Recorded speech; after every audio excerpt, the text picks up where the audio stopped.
Hey guys, it's Kim here with Fairily Fiber Fun. Thanks for joining me on part 4 of Spinning the Rainbow Rolags series. Today we are spinning the pink Rolags we made in, I believe, part 3 of the carding Rolags series. So I'm not going to go through the whole list of fibers and all of that, but I will tell you that this is based off of, well, it is the first season of upcycle series, and where I took a braid of gradient rainbow dyed on Eider top and transformed it into somewhat solid art Rolags, with lightly textured Rolags, something like that. Anyway, before we jump too far into it, if you are a new viewer, welcome to my channel, and if you are a returning viewer, welcome back. If you haven't already, please do hit that subscribe button, and don't forget to hit the notification bell so you don't miss new videos as they come out. And please don't forget to leave your comments, questions, and suggestions down in the comment section below. I so enjoy reading and responding to all the comments, and I want you to know that y'all are important to me, and I enjoy interacting with you very, very much. So I am just spinning away, not doing anything fancy, nothing special. I kept defaulting to my short backward draft, but in the close-up camera angles, I did do short forward, just to keep y'all from getting terribly dizzy, as my, it's easier if one hand is moving and not both. So, easier on you, the viewer. So I do a bit more short forward like this. My hands are a bit farther apart than they typically are when I spin like this, because by now I've kind of figured out that these Rolags require more distance between the hands because there is such a variety of fibers. So sometimes when you're spinning a variety of fibers, like the variety is length. So you've got short fibers and long fibers and everything in between. The long fibers, you need your hands farther apart to draft them, and the shorter fibers, you need your hands closer together. If you're spinning and you're spinning for the long fibers, then all of a sudden you'll have a clump of short fibers. Well, you just shorten your draft while you're in the shorter fibers, and then lengthen your draft again once you get to longer fibers. Typically, the long fibers want to spin first, and so what'll end up in your hand is the shorter fibers. Rolags do make that a little bit easier to manipulate because they are twisted together. They are kind of more incorporated. And so I have less issue with changing the draft distance. But if you watch very closely, you'll notice that sometimes I draft far and sometimes I draft short. And that's the fibers themselves. I go completely by feel, how it feels as I'm drafting. For somebody that's not very experienced with spinning, it takes time to get to this point. So don't feel bad if you're working with a fiber blend that has a lot of variety to it and you're struggling to be consistent. It's okay. Call it art yarn, make something pretty with it, and be proud of it. It takes a lot of experience to take a mixture of fiber types and blends and create a very consistent yarn. And believe it or not, my yarns are not 100% consistent. I don't spin for consistency. I want thinner and thicker parts. I want a little bit of texture. I love the knit or woven fabric. When I use the yarn, I love how the fabric turns out. All that little bits of texture, it makes the fabric a little more rustic and gives it more character and personality. And that makes the finished garment or whatever you're making very, very personal. And so I like that. So I don't spin consistent unless I'm trying to spin super thin, in which case it's either super thin or ultra super thin. There's like no in between. So the more plies that you are going to use together, the less your inconsistency is going to show up. So here I'm showing you a Rolag that I did not pre-draft. I decided to give you a little touch a new Rolag view here, just for fun, because I love to attach a new Rolag. It's the weirdest thing, but I really enjoy it. I spun this entire Rolag without drafting it, and super, super duper easy. These, I have to say, this particular fiber color, these Rolags in this color were very well blended, even though I put them through the drum carder only once. The fibers were very blended. I'm pretty sure I flick carded the long locks to get veg matter out. That really opened them up and made spinning so much easier. So for future reference, if you have long locks and you don't want them to clump and be difficult in the drafting, flick card the tips, the butt ends at least, before you put it through the drum carder, and you won't have as much of that clumping and struggling while you're drafting. Really, the prep you do before you card it makes a big difference for how it's going to spin. Or if you're going to card multiple times, that will smooth things out as well. But really, if you want your locks to be easier to spin, then open them up more. And yes, they create color texture, but they're not creating that really intense lock structure that I originally thought I wanted. Turns out I really don't care about that. I just want to enjoy spinning and enjoy having different fibers blended together, because blends are amazing. Color blends are great, but fiber blends are so awesome. Yeah, so there's a little close-up that we've been watching. I'm showing you how I'm holding the fibers. This is a close-up of my drafting, how I'm holding my hand, or how my hand is holding the fiber, the Rolag. And you are seeing this as in first-person perspective. So my right hand is holding the fiber. I don't know what is up with the light here. That's weird. Anyway, my right hand is holding the fiber. My left hand's kind of doing all the work with the drafting and everything. That's normal. That's how I spin. I learned from YouTube videos, and then I did what was comfortable for me.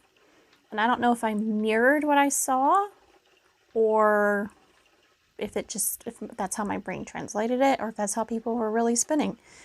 But it's how I spin. I think I've mentioned that several times in the past, but I do not expect new people, new viewers, to have watched my entire YouTube channel history. There's a lot of videos, and in fact, I don't expect anybody to have watched them all. If you have watched all of my videos, would you please leave a comment below and let me know, so that I can totally geek out and go crazy because somebody watched every single video. If you haven't, please don't feel bad. It's perfectly fine.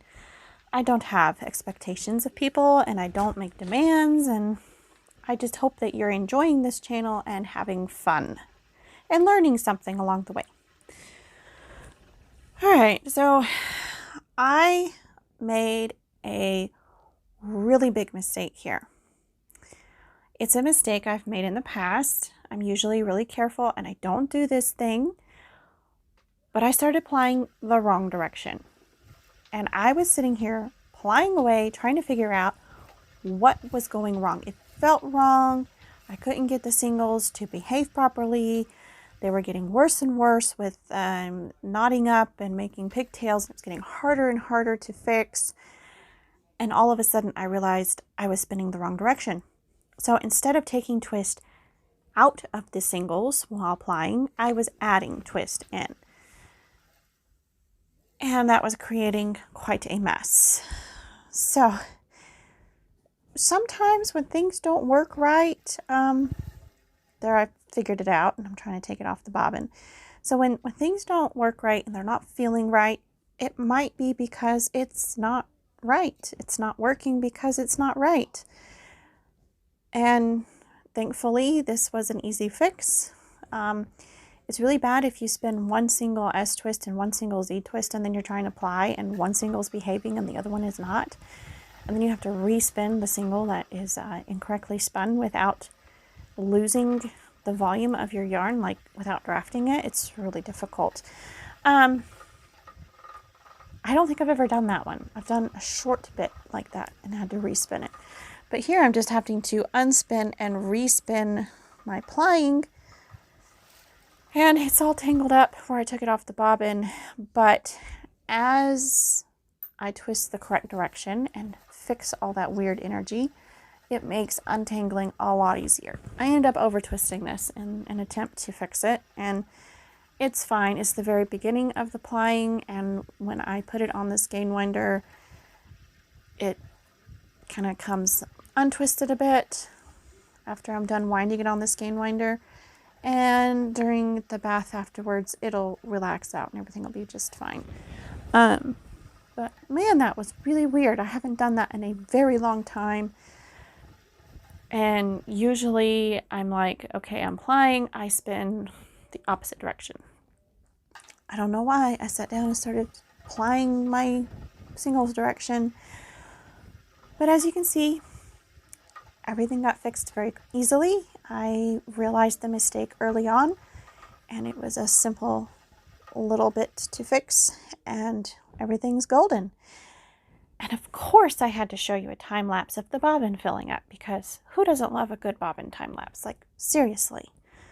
And I really wish, it's 4 times speed. I really wish I could spin this fast. I mean, I know I'm a fast spinner, but man, how much yarn could I make if I could spin that fast? Anybody else want to dream with me here? Anyway, so 2-ply from a center pole ball, simple. This had actually sat on the ball winder for a few days before I managed to get to it. And I'm actually doing a last minute editing, trying to get this out yesterday. It's, when you watch this, the editing will have happened yesterday.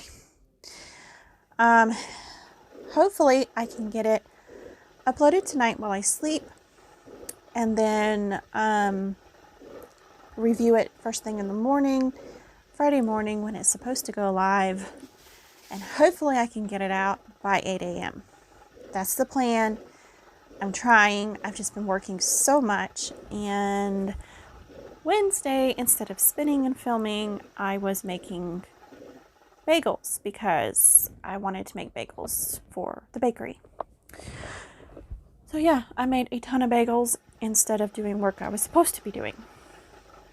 But you know, every now and then the urge to cook just hits and I have to do it. And I'm a bread maker. I love to make bread. I make the most amazing bread. And let's just say the owner of the bakery was blown away by the bagels. So, tooting my own horn here. I love to make bread. I just don't do it very often. My family loves it when I make bread. I take great pride in making the perfect bread. Delicious bread that everybody loves. Anyway, I could wax poetic about bread all day long. I love a good homemade bread. I love the way the yeast smells as the dough is rising. That is the most amazing scent on the planet. We just package that and sell it. You know, that's the scent I want. Anyways, what I was trying to say before I got into all that is that because I let the center pole plying ball relax on the ball winder for a couple of days, I wasn't worried about tangles, and so I didn't use my little hack that I used in the part 2, I believe part 3, this is part 4, in the orange Rolags, because I didn't need to. The energy wasn't fresh and tight, and the yarn wasn't thoroughly energized, so I had minimum tangling happen here. Very easy to undo. What I had the most trouble with was little pigtails that had constantly stop and pull those out, but that just happens. That's normal, especially with center pole plying. It's normal to have a bunch of pigtails. I'll either separate the 2 strands and give them a little tug to get those pigtails out like that, or I will stop and pull the 1 strand to get a pigtail out. But this was a very quick and easy plying. It didn't take long. I ended up with 195 yards to ply, and it's slightly thicker than the orange and the yellow ones, but about the same as the green, I think, thickness wise. There's inconsistent. It's got pops of hot pink, pops of white and pops of really dark gray because of the Gotland locks that were naturally dark gray. I think it would be considered black, but I'm not entirely sure. Anyway, what was I saying? So this yarn ended up being a really pretty tonal, fun, heathery kind of yarn. I'm not sure the exact terminology for it. All of these yarns have turned out gorgeous so far.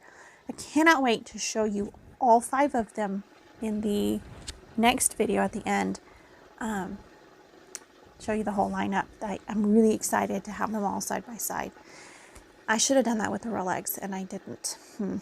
Anyways, here I'm at the end of the plying. I'm almost done and trying to fit it all on the bobbin, which means everywhere there's a little valley where I didn't fill it in all the way on the bobbin, I'm trying to fill in those little spots.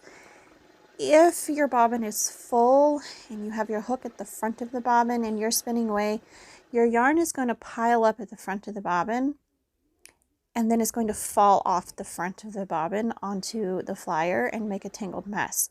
So I highly recommend you be very, very careful while filling up the front of your bobbin and don't overfill the front. You can overfill the middle, you can overfill the back some, but you need to be careful at the back too because it can fall and tangle off the back. But in the middle, it's fair game. Make your bobbins as pregnant as you want them to be. See there, I was making sure I didn't overfill the front of the bobbin. Like, don't fall off, don't tangle. I don't feel like dealing with that today. But I knew I could fit it all on here because at this point I was almost done with the plying and there were a few little spots that had less yarn than others. And honestly, you can make your bobbin as fat as you want to until it's, you know, however far the flyer arms will let you go. So it's all about your wheel, really, how much you can fit into your bobbins and how full you can make them. And then now that we're done with the plying, here's a little winding the skein and we are just about done. So,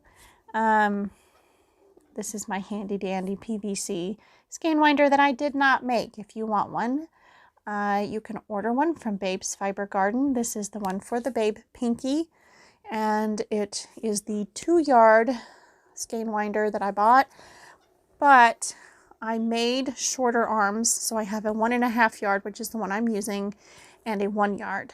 But they all fit on this because it is a 2-yard skein winder. Anyway, so yeah, you can easily order one of these and create your own little frame for it. It's just the top half of it. Anyway, I hope y'all enjoyed today's video and this amazing color. And as per usual, I will see you in the next one. Bye, guys.